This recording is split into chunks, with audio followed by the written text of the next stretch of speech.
Okay, here we go. So last time we talked about sunk costs. Do we include sunk costs in our analysis? No, they're not incremental. They don't change as a result of our decision. What about opportunity costs? We do include them. And we know we got to go out and find a number to represent that. And something I'm going to tell you today is that we assume that we get all of our opportunity costs back at the end. And the answer to why that is because we are able to, let's assume it's an empty building. Once we finish this current project, the building will be empty again. What could we do with it? Sell it. Very good. Okay, so now we're going to move on to side effects. So if you've watched television in the U.S. at all, you've seen these ads for stuff. And at the end, they always, in really low tones, really fast, they say, side effects may include dry eye, nausea, diarrhea, and they run off through a bunch of stuff. Now, does anyone take those drugs in order to get dry eye, nausea, and diarrhea? No. Those are the side effects. The main effect will be something like hair regrowth or lower blood pressure or something desirable. Now, hair regrowth sounds lovely, but should you read the side effects before you decide whether or not to take that drug? Absolutely. Now, the projects that we're going to try out here, they have side effects too. And now, they're all supposed to have some sort of, you could just pull it up in your ebook. Yeah, that's true. Yeah, probably easier to read too. Okay, so you can, these projects all have positive effects, but they're also going to have side effects. And the side effects should be things that we consider. By the way, let's think about the side effects of drugs. Are they always negative? No, you guys know what Rogaine is? Yeah, Rogaine's a drug for male hair regrowth. And do you think that someone set out to develop a drug for male hair regrowth? No! It turned out that that was a blood pressure drug, and they just noticed that it had this side effect of regrowing hair. Same thing is true of Viagra. They didn't set out to develop whatever that is, but they found the guys that were taking it were like, hey, this is doing something pretty cool, right? And so side effects can be both negative and positive. So we need to watch out for both of those because they both might impact our willingness to take on a project or to take a drug. So let's talk about the kinds of side effects that we see. Of course, in finance, we're only interested in cash flows. So what we're interested in is what kind of impact this is going to have on our cash flows.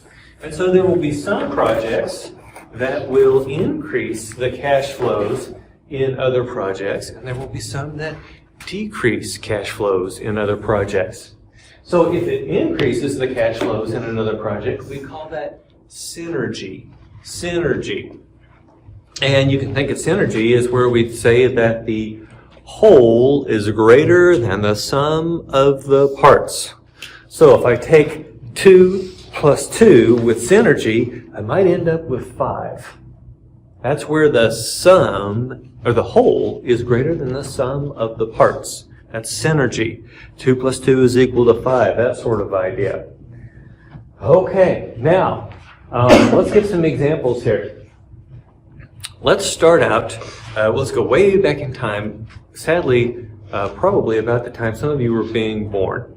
The introduction of iTunes. In the beginning, iTunes was only available on the Mac, and you could only download the music to your computer. And so if you wanted to take your tunes with you, it meant you had to tote your computer around with you. So you look like a real dork walking around listening to your computer. There was some success with iTunes early on, but people basically were stuck to their desk listening to their songs. Then they came along with the iPod. And the iPod allowed people to save those songs, not just to their desktop, but also to their iPod. And then they did a big advertising thing and made iPod look cool. You could be out with your earbuds in, and you could be one of the cool kids too. And so, they were selling these things for like $600 a piece, which was real money back then. Anyway, the iPod by itself was a positive NPV project. It was increasing shareholder wealth. But it also had an impact on the sales of songs at iTunes. What do you think happened to the amount of songs being sold at iTunes? Increase. Yeah, they went up simply because now the cool kids had these things and they were willing to spend money on songs. So, of course, it went up. Okay. Now, let's talk about erosion or cannibalism. Erosion. If you've been to the Grand Canyon, you've seen the evidence of erosion in the real world, and that is where wind and water have worn away the rock. And the erosion here is similar. It's where the new project wears away the cash flows of other projects. And so we end up with the opposite of synergy, where when we put these two things together, it's not 2 plus 2 is equal to 5. It's not even 2 plus 2 is equal to 4. It may be 2 plus 2 is equal to 3. And so that's erosion. The cash flows are getting eroded from other projects by our new project. Another word for this is cannibalism. Does anyone know what cannibalism is? Mr. Mers, what's cannibalism? You eat people. Okay, so for us it would be eating other people, and we really don't see a lot of that anymore. If you want to see that, go to the South Pacific. But it's not just limited to humans. Did you know that other animals practice cannibalism? Yeah, so chickens are cannibals. A lot of people don't realize that. But if a chicken gets injured, the other chickens will jump on it, peck it to death, and then clean the corpse. Isn't that awful? Yeah. So this is why if you ever see me eating a chicken sandwich, there isn't an ounce of guilt in me, because the chicken is an evil animal with a dark heart, and they deserve to wind up at Chick-fil-A. Okay. Let's see. That's cannibalism. Now, here's the way to think about that. When the cash flows, when the new project cannibalizes some of the cash flows of the other project, and it's all cannibalism because it's all the same company, right? It's all eating of the same variety. Now, let's say this. Is cannibalism always bad? And I don't mean the human-on-human variety or even the chicken-on-chicken variety. I'm talking about this variety. Is cannibalism always bad? No. In fact, if you don't cannibalize your own sales, who will? Competitors. Yeah, your competitors. I'll give you an example. I went to work for a company. We were making truck suspensions. And truck suspensions, you want them to be as light as possible, because every pound of weight on a truck causes you to have to burn diesel. So we want that to be as light as possible. Well, we've been using the same old heavy boxy construction for a long time. And then we came out with this new beautiful lightweight suspension, but it costs more to manufacture. The profit margin was less. But if we hadn't have gone ahead and done that, our competitor, a company called Meritor, would have come in there and done it, and they would have taken all of our sales. And so cannibalism isn't always a bad thing, but you need to take it into account when you're doing these project analyses. Okay, now let's talk a little bit about erosion. Oh, you can tell how old this slide is, talking about the iPhone 6. Let's take it up to date. Anytime that Apple introduces a new product, what does it do to the sales of the previous model? Yeah, it goes down. By the way, does Apple continue to sell the previous model? Absolutely. Oh, yeah. Oh, yeah, you can go out right now and buy an iPhone 13 or whatever. I carry an iPhone 12. If I could buy another one of them, I would. It's a great phone. But the sales of the iPhone 12 has gone way down since the introduction of the 13, 14. Are we up to 15 yet? No. No, okay. Okay, so that's the point, is it eats into the sales. I'll give you a really concrete example of that. Do you guys remember the original iPad? Original iPad came out probably when most of you were kids, and it was about that size, maybe a little bigger. And it cost about $500. And I, of course, did not buy the first one. Never buy the first one. If anything Apple does, buy the second one. And so I bought the second one, And I'm messing around with it, and I'm like, wow, I'll bet my mom would really, really enjoy one of these, because then she could look at that worthless Facebook and whatever else that old ladies do, Scrabble.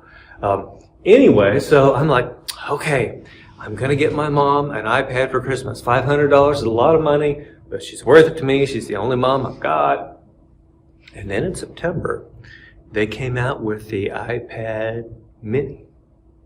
The iPad Mini was only $350. What do you think Mom got for Christmas? No. The iPad Mini. She got the iPad Mini. And of course, I rationalize it to myself. It's like, oh, with her poor weak hands, certainly the smaller iPad would be better for her. So I get her the smaller iPad. So they lose a sale of the big iPad. They gain the sale of the small iPad. And then she's like, oh, this is great. And she really enjoys it. And then one day, she sees my wife's iPad, which is full size. She says, well, that would certainly be much nicer for someone with eyes like mine. I got her the big iPad the next Christmas, and she's like, oh, I just didn't expect that. Right. Okay, so my point to you is this. The introduction of the iPad Mini certainly knocked them out of sales of full-size iPads. And so that would be cannibalism. Does that mean they shouldn't have introduced the iPad Mini? Absolutely not. There were a lot of people who couldn't afford the $500 iPad that could afford the $350 iPad Mini. And so overall they were better off, but they still need to take into account the fact that they're going to lose sales by introducing that new product. Questions? Okay. Now we are going to be moving on to this Baldwin Company example. Baldwin Company example, that's the handout that I gave you. And we are going to build this thing in Excel as we go. And as we go here, I'll have to make this bigger and bigger so you can see it. But we're going to build it in Excel. Now, do I expect you to build anything in Excel while you are taking an exam? No. Do I expect you to build anything in Excel while you're doing your homework? Yes. No. I used to do an Excel project, drove people crazy. They would show up at my house and throw stuff through the windows. No, I don't do that anymore. Okay, so my point to you is this. Why are we doing it in Excel? Well, first of all, that's where you're going to be doing it in the real world. And secondly, it's a nice exercise for us to walk through and see exactly from the beginning to the end, how does this work? Plus, our chances of making a calculation error are much, much smaller. Okay, now, let's get started here by reading about this project. We're looking at, this is section 20.2, the Baldwin Company. And they tell us about the Baldwin Company, and they're all into these balls and whatnot. And they come up with the idea that brightly colored bowling balls. You guys know what bowling is? It was big in the 80s. That was a good place to take a girl on a first date. I always hated it because I hate wearing other people's shoes. Okay, so bowling, you go to the bowling alley, and there are all these balls. What are the typical colors of bowling balls? They're typically kind of drab. The most common one was a black, or at least back during the day, it was just a black one that was all scuffed up. And if you were really lucky, there might be a red marbled one, and it was too heavy for you to rip your arm off, but everybody wanted it anyway. So this guy Meadows says, wait a minute, what if we were to do brightly colored bowling balls? Now, the question is this, are the brightly colored bowling balls going to sell? And I will ask, how do we know whether or not bowling balls would sell? What would we do? A questionnaire? Survey.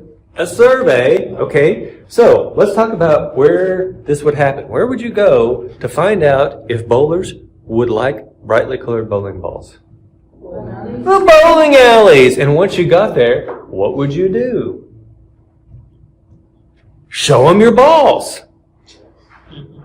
Oh, come on, get your mind out of the gutter. Two lame bowling alley jokes at the same time. Okay, so we're going to do this marketing study. So what I'm going to do here is, as we go along, I'm going to type these things in. Oh, and by the way, I will make this available to you and you'll be able to download it and put it on the thumb drive that you wear around your neck every day and treasure with you greatly. Because when you get out into the world of work and you need to see how to do one of these, you'll be able to reach back and take a look at it. So right here, we've got the marketing study. It was $250,000. And let's say right now, what kind of cost that is. What is it? So, Yeah, it's a sunk cost. Do we consider that? no. No, so I'm going to say do not include. Then, by the way, I'm going to hit Control S here, and it saves it every time. Okay. Okay, so they sent out this questionnaire. They did it the lame way with questionnaires.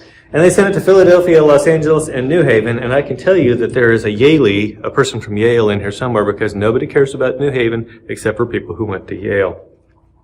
So the results are very positive, achieved 15% of the market. Okay, so now they're considering investing in a machine to produce the bowling balls.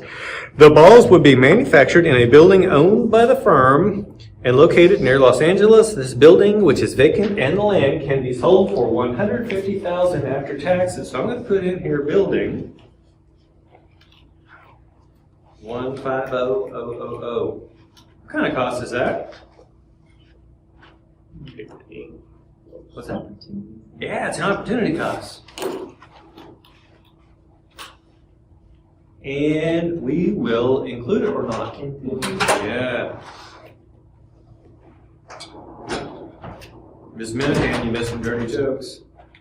What? I missed some jokes. You missed some jokes. They were lame. Ask Mr. Ali, he'll tell you they were lame. Okay. So, let's see, what do we got here? Working with his staff, Meadows is preparing an analysis of the proposed new product. His assumptions are as follows. The cost of the bowling ball machine is $100,000. So I'm going to say BB Mach. Year 0, 100, 1, 2, 3. By the way, do you think we're going to include that? Oh, yeah. And then they tell us that the machine is worth, what, $30,000? Mm-hmm. Yeah, $30,000. Year, let's see, and how many years is this project? 5. Very good, thank you. And we're going to say 31, right there. Okay. And then they start getting into this year-by-year stuff, and they start with 5,000, 8,000, 12,000, 10,000, 6,000. Now, here's the question. Do you think that 5,000 is year 0 or year 1? 0, Ooh. 1. Exactly. It's year 1, and here's why. At year 0, that's the time that we're making the investment, right? Have we produced anything yet? No. We open the doors of the factory, we're ready to go, we haven't produced anything. That's time 0. And so we aren't going to do that then. And here's what I'm going to do. I'm going to go ahead and build out, and I'm going to go horizontal with this, and you'll see why once we get there. I'm going to say 0, 1, 2, 3, 4, 5, 6. Ooh, not 6, right? Because we only got a 5-year project. Okay, now we're going to start with this information about units. Units. Year 0 is none. Year 1 is 5,000. Tell me if I get one of these wrong. Year 2 is 8,000. Year 3 is 12,000. Year 4 is 10,000. And year 5 is 6,000. So far, so good. The price of bowling balls in the first year will be $20. $20.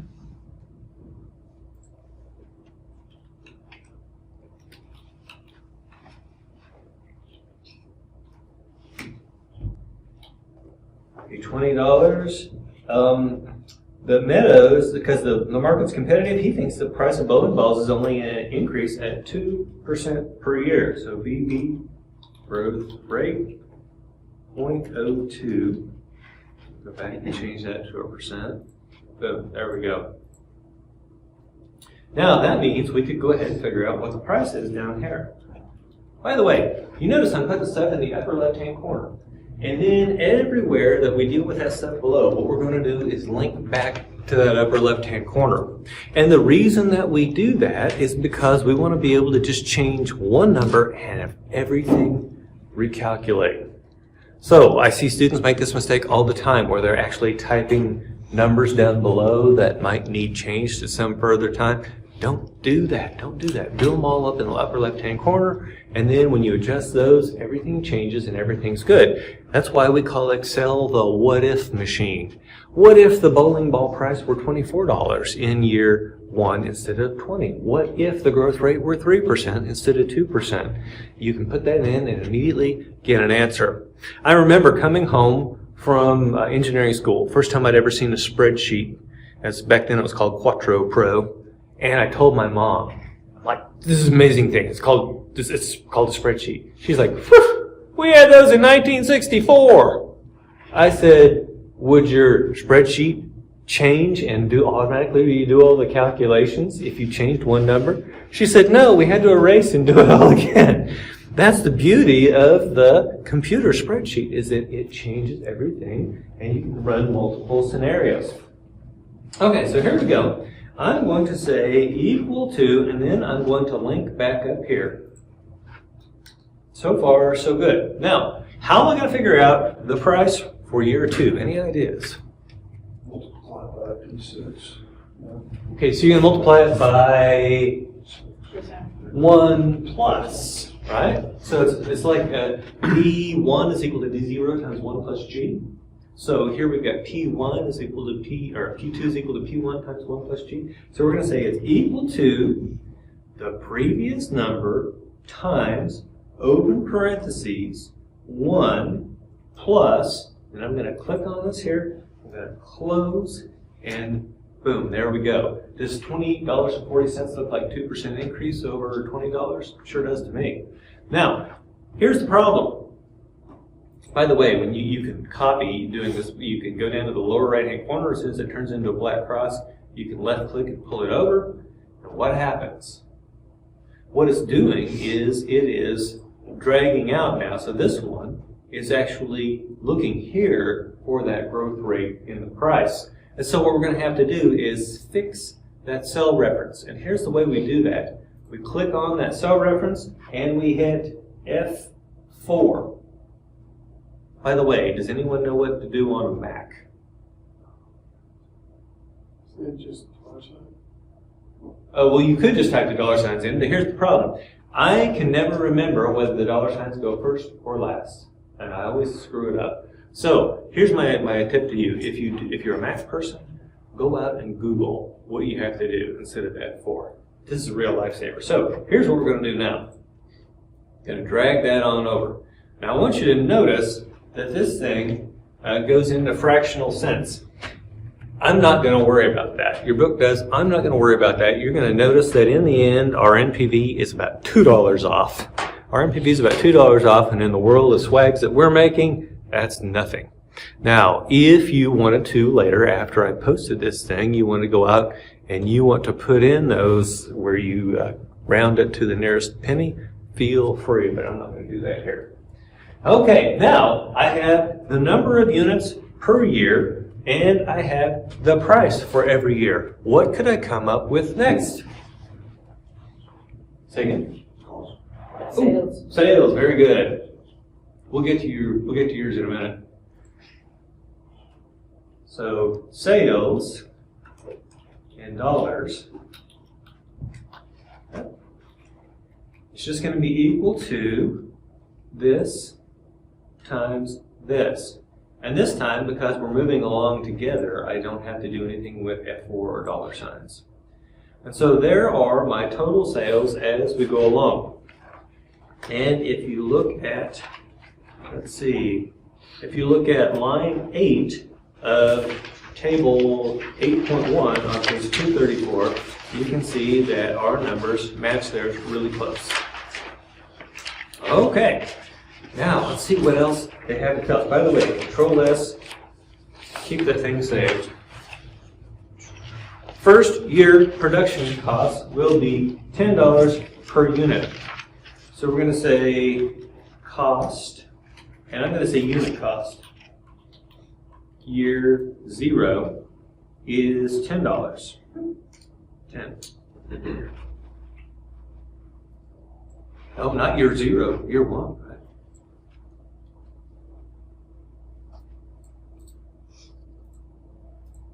And then they tell us that the production outflows or the costs are expected to go up by 10% per year. Unit cost growth 0.10. Make that one into a percentage. Okay, so now we can do unit cost. And it's going to be very similar. We're going to say equal to, we're going to select this up here, and we're good to go. Now we're going to say equal to, what should I click on next? F4. Oh, not quite.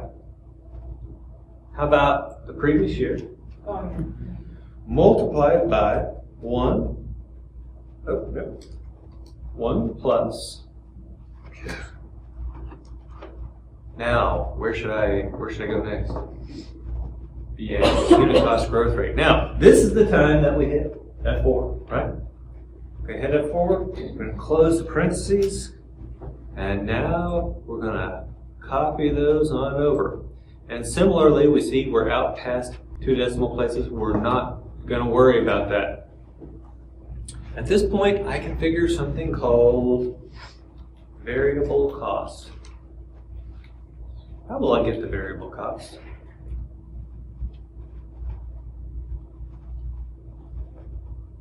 Multiply the unit cost by the units. Say again? Multiply the unit cost by the units. Yeah, multiply the unit cost by the units. Very good. Now, this particular project does not include fixed costs. We know in the real world there are. So here's what I'm going to do. I'm going to say fixed costs, and I'm going to put in 0. And then down here, I'm going to say fixed costs, and I'm going to say equal to 0. I'm going to hit F4, and I'm just going to copy that over. Okay, so now I can get total costs. What should I do to get total costs?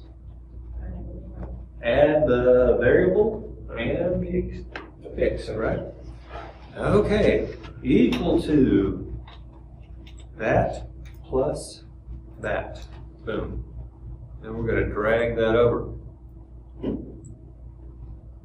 Okay, now let's see what else they're telling us here. They also tell us that the corporate tax rate, the incremental tax, is 34%. Well, let's talk about that word incremental.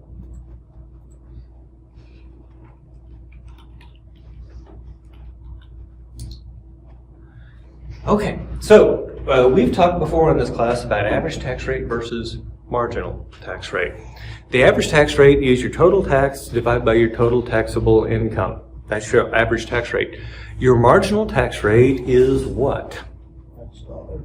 Yeah, it's the tax rate you're going to pay on the very next dollar. Now, keep in mind that we're already this profitable at the company. Anything that we do is going to be over and above that. Which tax rate should we use? The average tax rate or the marginal tax rate? It needs to be the marginal because it's on top of the money we're already paying. Does that make sense? Because of this progressive nature of taxes in the United States, we know that your next dollar is going to have a higher tax rate than your first dollar. Does that make sense? Okay. Let's see. Then they start talking about net working capital. So what I'm going to do is we're going to move down here to do net working capital.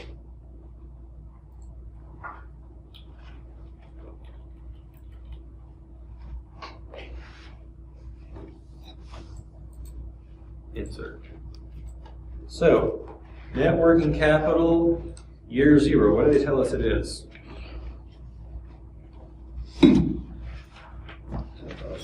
10,000. Very good.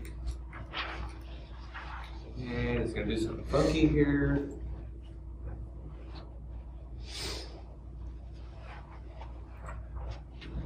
There we go, $10,000.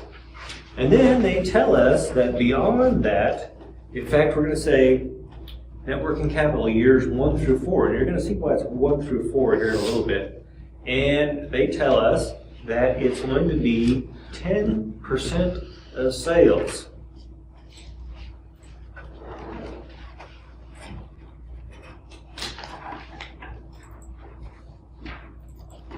So I'm going to go 0.10 here.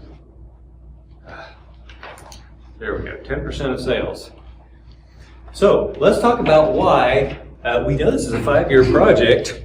Why is this only for years 1 through 4? And the answer has to do with this assumption right here. We assume that we get all of our net working capital back at the end. So let's walk through this. Anytime you take on a new project, you're going to have several things. So just take yourself, for example. When you moved into your apartment or house, wherever you've moved into right now, did it cost some money up front? Yeah. And there were things that you had to buy that you didn't anticipate buying. Did you have to have more cash than you expected? Yeah, you got to raise your net working capital to be able to handle taking on a new project. Every time my wife and I move houses, there's always $5,000 to $10,000 in expenditures that I didn't expect because I'm unattuned to how this couch will not work in this house, things like that. I have no idea about those things. But I do know that every time we move, I've got to have extra money to make that work. And it's the same way with a new project. We've got to have cash to make it work. We also, by the way, are going to have to buy raw materials for the bowling balls. What's going to happen to those raw materials? Where are they going to show up on the balance sheet? Inventory, right? That's a current asset. And so far, cash is a current asset. It's gone up. That's going to take net working capital up. Inventory is up. That's a current asset. That's going to take net working capital up because after all, net working capital, did I put it up here? Yeah. Current assets minus current liabilities, right? Okay, so then we're going to also, once you throw this raw material in the machine, it's going to go boom, boom, boom, zzz, zzz, zzz, and it's going to go through the machine. And then let's assume it gets to the end of the line, the end of the machine, and there's still some work we've got to do. Now it's called WIP, or work in process, or work in progress, depending on who you talk to. Yeah, WIP. It sounds more exciting than it is, right? Okay, now, WIP is a form of inventory, therefore it is a current asset, therefore your WIP is also going to raise your current assets. Now, when you're done, and you've got all these balls, and they're ready to be shipped out to the customers, what do we call that kind of inventory? Finished goods. Yeah, finished goods. And so finished goods are also going to be up as a result of taking on this project. That's an increase in inventory. That's an increase in current assets. So far, everything that we see is raising net working capital. Now let's talk about something that would, and another one. What about when we sell these bowling balls to people, do you think we're necessarily going to get cash? No, we're going to get what? Yeah, receivable. So your accounts receivable is going to go up. Your accounts receivable is what kind of asset? Current asset. So what's it going to do to net working capital? That's going to go up. Okay, so I think we've now covered all of the current assets. Let's start talking about the current liabilities. And the one that really strikes me as big here is the accounts payable. Because you're going out and buying these raw materials on credit, your accounts payable is going to go up too. And so that's actually, because it's going up, that's going to make your net working capital go down, right? That's the direction that would force that. Now, you may ask yourself, how do I know which is bigger, this increase in the current assets or the increase in the current liabilities? And the answer is this. Think about accounts payable. We are selling, assume that it's 30 days on either end, so the terms are exactly the same. Assume that we are selling finished bowling balls and we are paying for raw materials. Which should be more expensive per unit? Yeah, the bowling balls better be worth more than the raw materials or we're doing something terribly wrong. Does that make sense? And so your accounts receivable is going to be much larger than your accounts payable. And so that accounts payable increase only offsets this thing a little bit.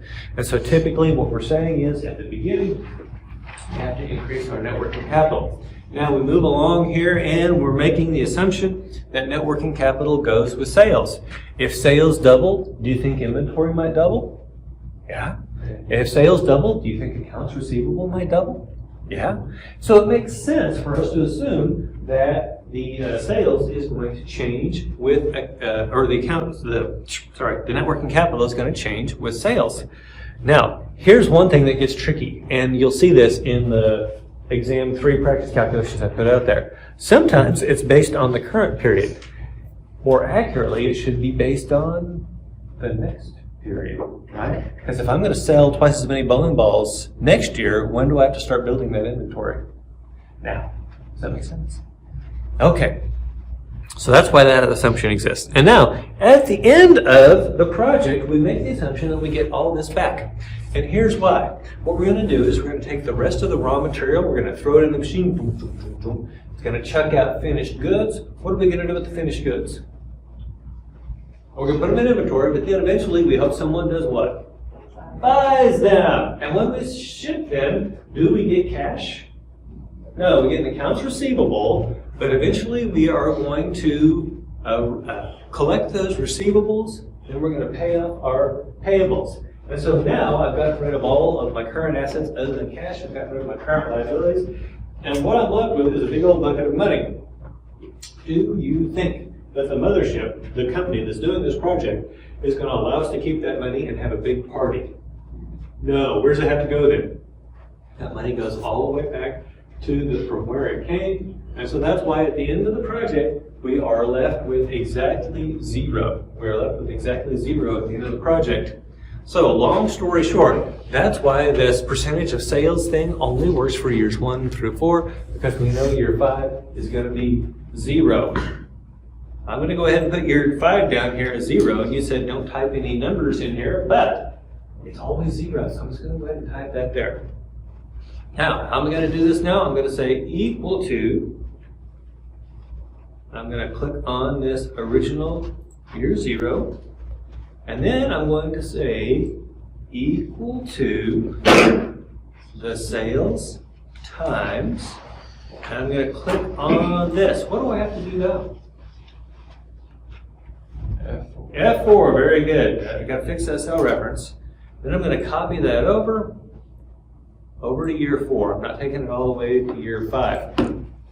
Now I want you to notice here, there's a reason that I've drawn a box around CFFA. And the reason is because CFFA, cash flow from assets, is the amount that we are going to discount at the appropriate rate to get the NPV. And so this is where we're headed. Everything we're doing is getting us to this place right here. And where we're working on right now is NWC. But do you notice this thing has a triangle in front of it? What does the triangle mean? Change. And so we actually need to know what is the change in net working capital. So it turns out, insert. I can insert a symbol here, symbol, and let's see, where's it at? There it is. We can say this. I'm going to go insert. I'm going to say close. Now, the next thing I'm going to show you probably will blow your mind because it's been happening since 2003 and they still haven't fixed it. Here we go. What the heck? Why did it change font size on me? That is so dumb. Microsoft, fix it, please. Okay, there we go. Now, how are we going to get change net working capital? Well, in the beginning, it's just that initial amount that we throw in there. And if I want to figure out the change between 1 and 0, I'm going to say equal to year 1 net working capital minus year 0 net working capital. And by the way, since these numbers are the same, this thing shows up as a little minus sign. What does that mean in accounting? 0, right? What are the other things we use in accounting to mean, so we'll either have a 0 or a minus sign. How do we say negative in accounting? What are some signs? Parentheses would be 1. What would be another one? Less. Say again? Less. He writes less also sometimes. Less. Less, very good. Oh, very good, less. So if it says like less treasury stock, yeah, things like that. How about red ink? If it's in red, negative. In fact, that's why they talk about this company's floating in red ink. It's because it's got a lot of losses. And then finally, you may occasionally see a minus sign. Okay, now I'm going to go ahead and drag that on over. Oh my goodness, what does that mean? Well, the pound signs everywhere. The number can't fit. Say again? The number can't fit. Yeah, the number can't fit. And so what I can do is I can come up here with a double-headed arrow, and I can double-click, and I can do that all up, all the way across. Come on. There we go. I showed that to my mom. She thought it was magic. Okay, now notice here that our net working capital actually starts to fall before the end of the project. That's because our sales are starting to go down. Does that make sense? Okay. So we actually have, I'm going to go ahead and bold that since it's one of the things that we're trying to get here. Okay, now let's see what else they tell us.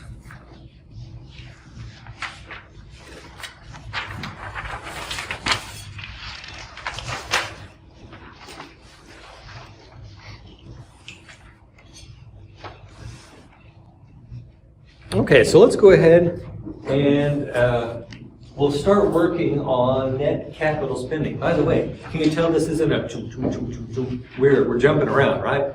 And I'll tell you an example why right here. In order to figure out operating cash flow, we're going to need to know depreciation. But in order to figure out book value, which is what we need to do at the tax salvage value, we're also going to need to know depreciation. So it's going to show up in a couple of different places, and so we'll work with this, and then we'll come back to the OCF to get that depreciation factored in. So I'm going to go ahead and do a new set of years here, and we're going to call this net capital spending. So, in fact, let's not call that yet. Let's do it by the different things that we have to spend money on here. We know that we're going to buy this bowling ball machine. And we know how much it's going to cost us in year 0. It's right there. Now, notice we're doing net capital spending. Spending is money out. That's why we have the negative sign here. It's the same thing with the net working capital. It's really money out to fund that net working capital change, so that's why it's -2. And so we're going to be finding up here, we're going to be finding OCF. Here we're going to subtract the net working capital, and then we're going to find our net capital spending. Okay, let's stick with year 0. What other thing happens in year 0 that we should be including in our net capital spending? Opportunity cost. An opportunity cost. In fact, what's it for? It was buildings. Yeah, it's for the building, right?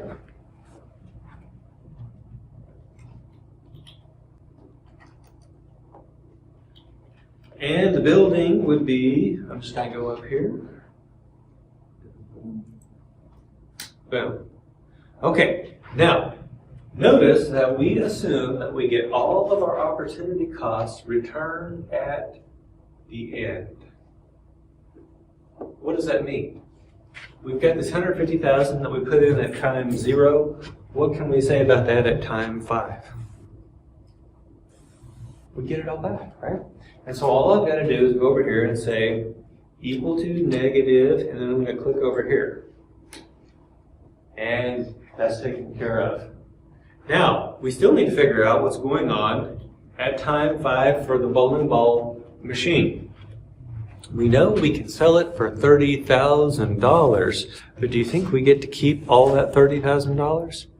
No, we may not. We'll see here. Let's talk about how we know. We're going to find the thing we're looking for here in this year 5 is the ATSV, or after tax salvage value. And that's where it says market value. Market value is the amount that I am receiving when I sell the machine. In this case, it's $30,000.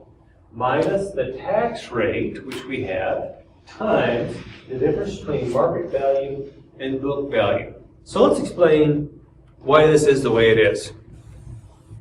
Every year, I depreciate a piece of equipment.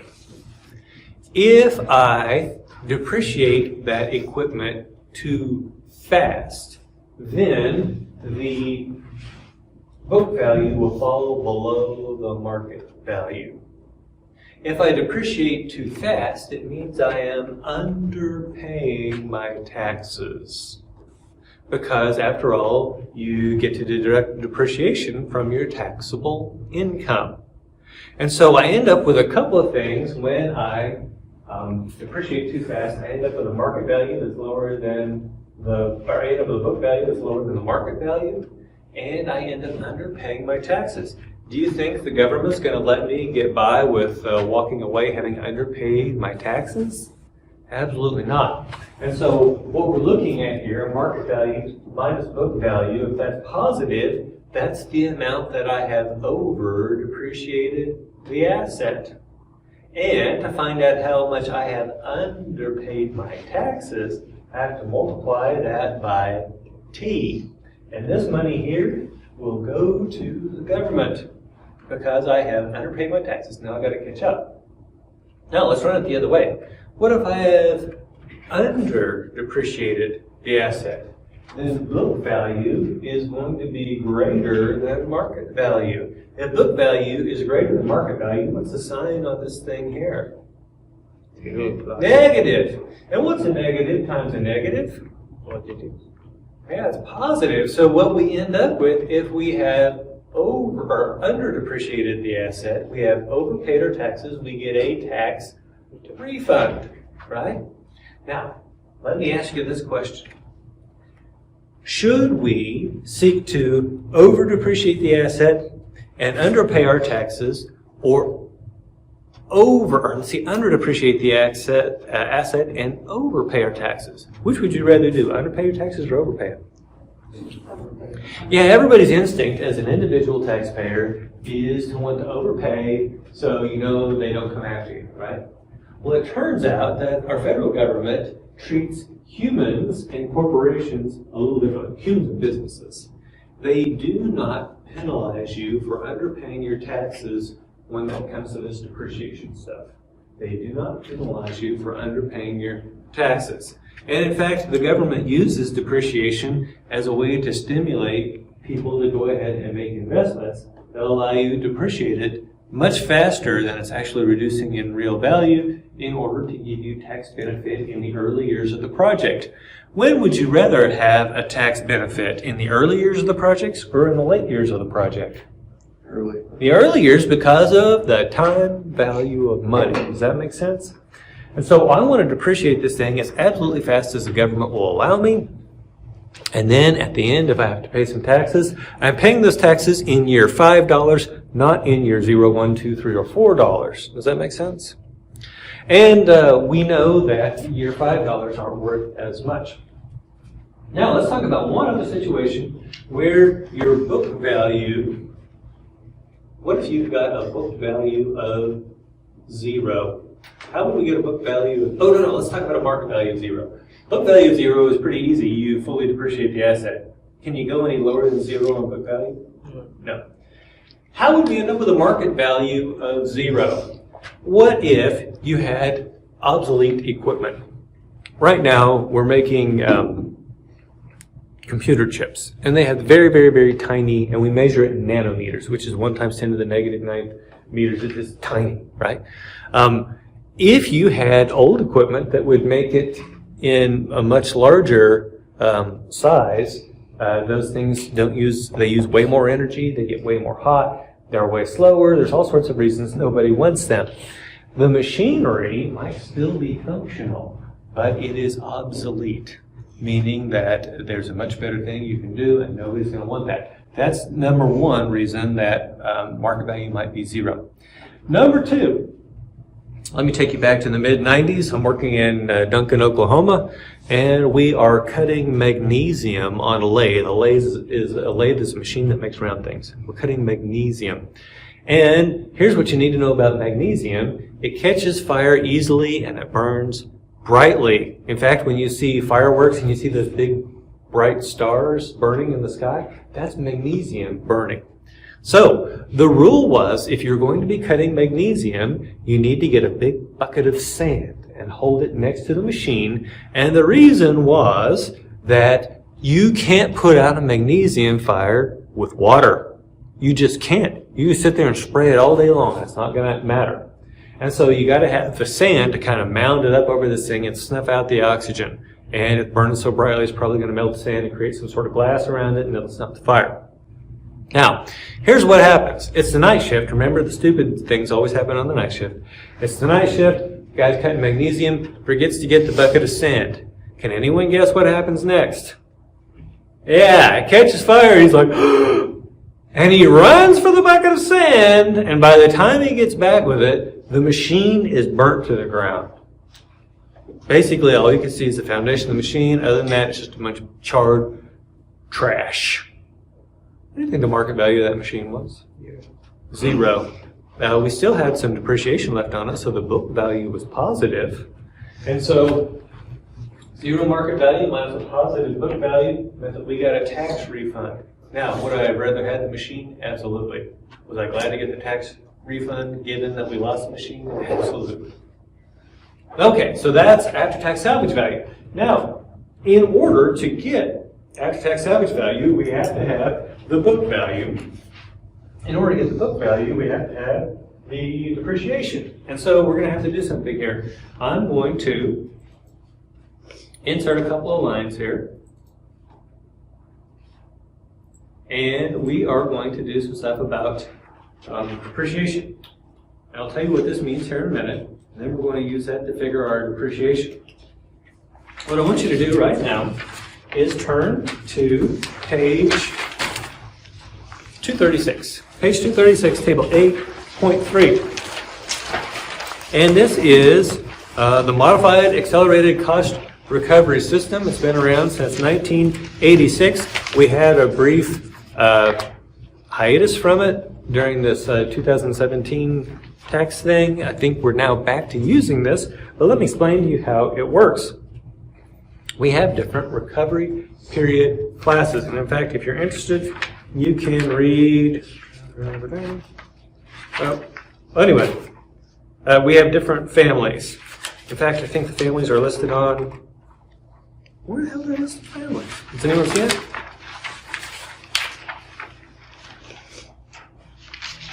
Oh yeah, here we go. Page 239. If you're interested in the families, you can read that. And so they have some weird things in there like race horses and calculators. By the way, 1986 calculators were expensive enough that you might want to depreciate them. Now, not so much. Okay, back to the story. Let's take a look at table 8.3. Notice that we have different recovery period classes here. Ours happens to be a 5-year recovery class. But I want you to count up the number of these decimals that there are under 5 years. How many are there? 6. How many are there under 3? 4. If you had to guess, how many are under 20? 21. Very good. Now, let's answer why that is. It's this thing called the half-year convention. The half-year convention. So this is all based on the double declining balance with half-year convention. Don't even ask me what that is. If you want to know what that is, talk to an accounting professor. But we're fortunate here to have the decimals given to us. And by the way, these come straight out of the tax code. And so whenever you're going to do depreciation, always go straight to the tax document, and they'll give you these decimals. Now, the thing you need to understand is that the way we're going to find our annual depreciation is we're going to multiply the historical cost times these decimals. That's going to tell us our depreciation every year. And so the other thing we need to keep in mind about these is I want you to go ahead and get your calculator and add those 4 numbers up under 3 years. Just add them up and tell me what the sum is. Add them up and tell me what the sum is.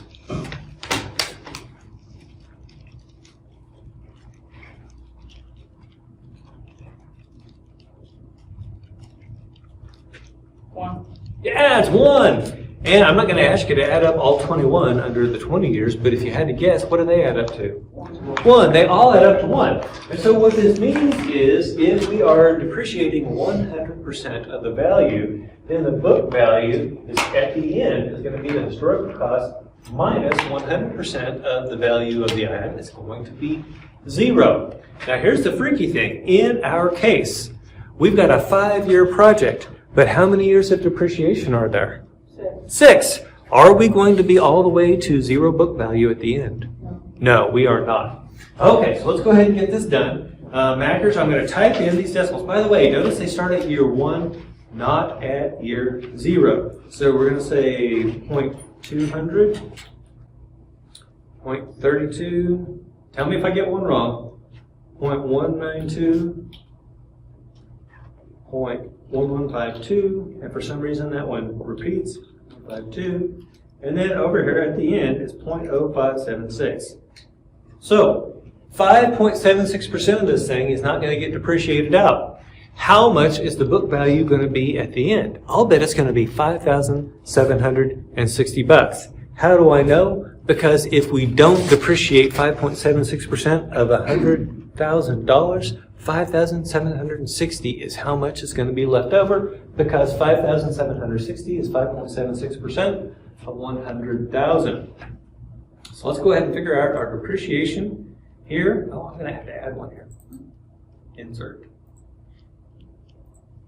Let's go ahead and figure out our depreciation. It's going to be equal to this times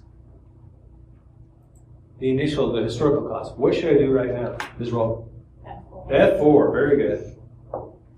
Then I'm going to copy that over. Now notice we're not going over here because we don't actually have project over there. So now I'm going to figure out the book value. The book value at the beginning is equal to the initial investment. Because after all, at the beginning, how much accumulated depreciation do you have? 0, right? Okay, so at the beginning, that's what this is. Now, let's talk about the way that we do the rest of these. We know that this is the definition, but there's another way to get this. And this is the one that I prefer, especially for spreadsheets. And that is that the book value in the current time period is equal to the book value from the previous time period minus the depreciation from the current time period. And so, how are we going to say this? We're going to say it's equal to the book value from the prior time period minus the depreciation from the current time period. And so that brings me down to 80,000. We know 100,000 minus 20,000 is 80,000. That looks right. I'm going to go ahead and carry that over. That looks right to me. And I'm going to carry this on over. And at the end, you'll notice we have a book value of 5,760, just as we predicted. Okay, now finally, we can figure out our after-tax salvage value. Now, the other thing to keep in mind about after-tax salvage value is that money is going in the opposite direction of your initial investment. Your initial investment was 100,000 positive. What does that mean the sign needs to be over on this other end? Negative. So I'm going to say this is equal to negative, open parentheses. And then we're going to select the market value, which is up here, year 5. And then we're going to say minus the tax rate times, open parentheses, the market value at year 5. And we're going to subtract then the book value. So I'm going to come back down here and grab that. Now, I'm going to put 2 parentheses. Any idea why I had to put 2? Because you used to. Yeah, exactly. If you've got 2 of these dogs, you got to have 2 of these dogs, right? Does that make sense? Even if these dogs are snuggled up, you got to have an equal number on each end, or an equal number of each. Okay, so here we go. We're going to say, and that's going to give us minus 21,758.40. And if we look at, let's see, where do they do that in here? I know they have that number in here somewhere. Yeah, it's on the salvage value, Oh, okay. on the table 8.3. 8.3, very good, thank you.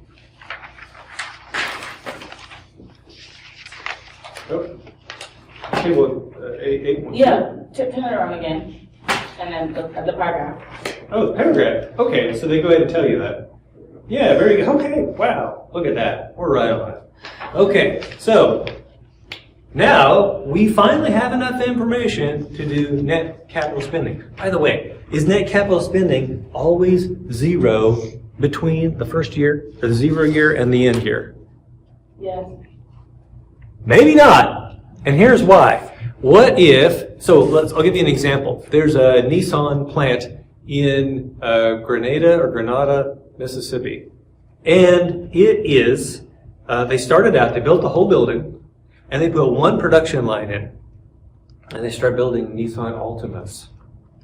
And then, a couple of years later, they come along and they put in a pickup truck line. So there would be additional net capital spending at that point. So if you look at the plant as an overall project, you can have capital spending in the middle. And in fact, when you think about a business altogether, you've got capital spending and then people selling machines all along. When they wear out, what do you do with them? Sell a new one, right? Okay, so this one, we don't have any capital spending. In the meantime, most of the time on the things that you're going to see on the exam, you're not going to have that, but always keep an eye out for it. And most of the time, you will, for the questions on exams, you will see only one change in net working capital at the beginning and then one change at the end. You will not see this along the way, but you might. So you always have to read, right? That's why you look a little scared. Right? Once you do the practice, and if you ask me any questions, then you won't be scared anymore. I guarantee. Okay, back to the story. I think we're ready now to calculate net capital spending. And so we're going to say it's equal to the bowling ball machine plus the building. In the beginning, what are you doing? In the beginning, we have 250,000. Yeah, that's right. 250,000. And then I'm going to carry it over. And at the end, we've got that for our net capital spending. Okay, so I'm going to save that. And I'm also going to make all this bold because after all, it's one of the things that we're looking for. So what's the only thing that we have left to calculate in order to be able to get CFFA? OCF. Yeah, OCF. And what does OCF stand for? Operating cash flow, right? Okay. Now that means we need to get back up here. So in order to be able to figure out, in order to figure OCF, we're going to have the earnings before interest and taxes. And the first thing I'm going to tell you is you never see a cash flow for interest in a capital budgeting project. If I say it really loud and slow like that, do you think it's important? You never see a cash flow for interest in a capital budgeting project. You never see a cash flow for interest in a capital budgeting project, and here's why. How do we account for the costs of financing when we're doing a capital budgeting project? Current liabilities. Say again? Current liabilities.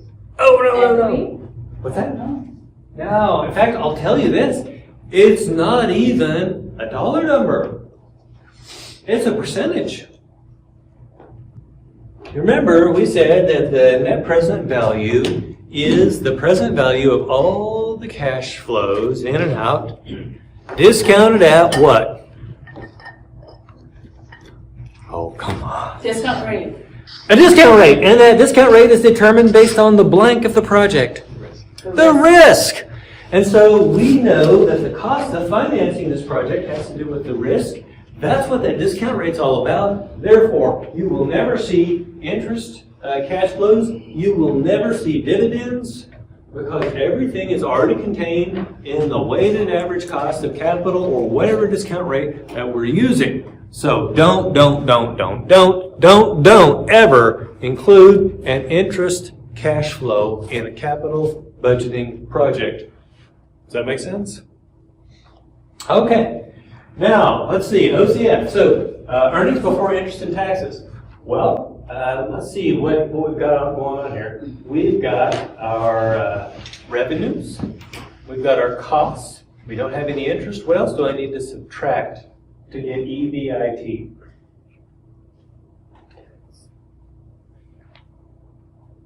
What do I need? Okay, so it's before taxes. Depreciation.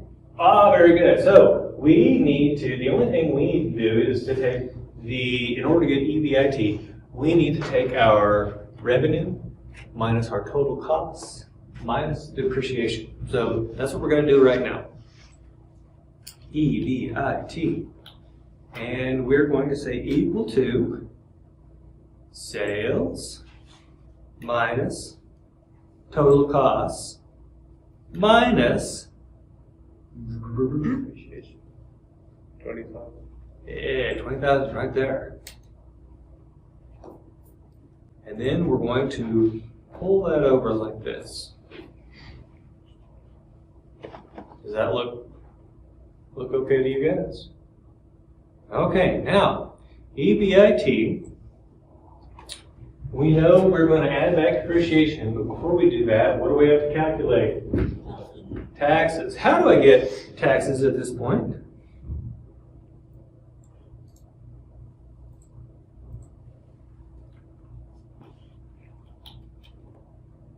Oh, come on, I've got earnings before interest and taxes. I don't have any interest. What do I got to do? 0. Zero? I would love to pay zero taxes. Thank you, Mom.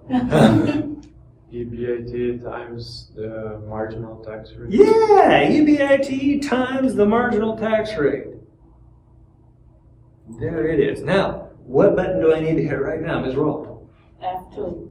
F2! F4. F4, she's just messing with me. Okay, so there are our taxes. And now, we know we need to take EBIT plus depreciation minus taxes. And so, that's to get our total CF. We're going to take EBIT. By the way, OCF in year 0 is always how much? 0. 0. So we're going to say is equal to EBIT plus depreciation minus taxes equal. And then I'm going to pull that all the way over to the side. There we go. Now I'm going to make that bold. And now we have enough information to calculate CFFA because we have OCF. We have net capital spending, and we have the change in net working capital. Now, because this is getting a little messy, I'm just going to go ahead and copy my years up here. Control C, boom, and I'm going to say CFFA, which stands for cash flows from assets, equal to OCF minus the change in net working capital minus the net capital spending. And then I'm just going to pull that all the way over. Once again, all you got to do is the double click here.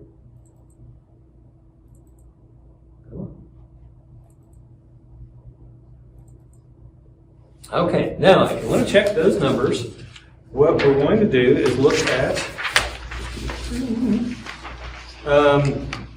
total cash flow of the project. It's line 6 from table 8.4. Minus 260, 39.8, yeah, same thing. Good, good, good. So we have not messed anything up. Okay, now these are the numbers that we are going to discount at a rate appropriate to the risk to get NPV. Now, unfortunately for this project, we haven't been given any information to come up with the appropriate discount rate. Instead, what they've done in table 8.4 is they've given us the NPV at different levels. So what we're going to do right now is we are going to set up, let's call it rate, and then we're going to calculate the NPV. So this is going to be one of those what-if machine kind of scenarios. And I'm going to start off at 0.04. I'm going to turn that into a percentage, which is the first one they show.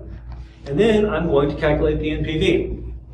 Now, there is an NPV function in Excel. But here's what you need to know. It was designed by computer geeks, not finance people.